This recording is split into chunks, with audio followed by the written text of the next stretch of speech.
All right, we're moving on to Adele. Remember we talked about this, you guys, the other day. Adele's former personal trainer is now firing back at all the negativity surrounding the singer's dramatic weight loss. Adele, remember, set off a firestorm of tweets after pictures of her skinnier self appeared on Instagram, with some questioning whether it's better to be thin rather than healthy. But in a lengthy Instagram post, her former trainer says this, quote, "It was never about getting super skinny. It was about getting her healthy." He went on to say, quote, "This metamorphosis is not about album sales, publicity, or to be a role model. She is doing it for herself and for her son, Angelo." All right, Al, I like that he clapped back. I appreciate this. What do you think? You know what, Tori? I don't even want to use the term clap back because that assumes that there's been some kind of argument.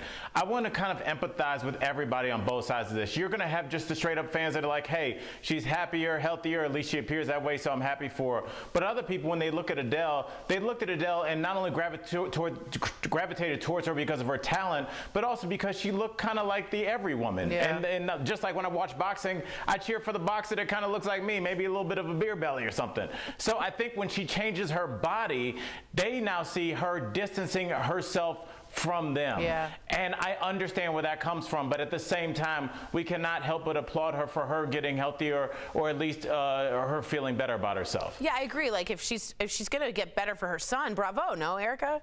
Well, I think, Al, I absolutely think there's a demographic of people who what you said represent. But I also think that there's just the sheer idea that we aren't familiar with the idea of deciding to get mentally healthy can also produce something, some sort of change in our bodies. Like, she decided to change her lifestyle for a multitude of reasons. That doesn't necessarily mean that the end game was to become a size 2 or whatever size. But sometimes that is the product, even if that's not the intended product. But in our society, we make it seem like, oh, we have to start, you know, we're trying to get to skinny. Maybe healthy was the objective and the weight loss was just a byproduct of the objective. That's what it sounds like from the trainer, and I appreciate that. Everyone should have that goal. Everyone. Erica, really quickly, I would say to agree with that. I'm kind of living proof.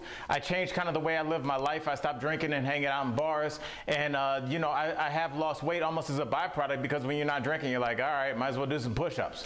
A true story, Al. Eric and I both for sure said that about you. I know you came, you know, we saw you briefly, but we both were like, wow, he looks good. He looks so like, great. Wait, what happened? He's disappearing. He's going away. Don't. There's an open window, Al.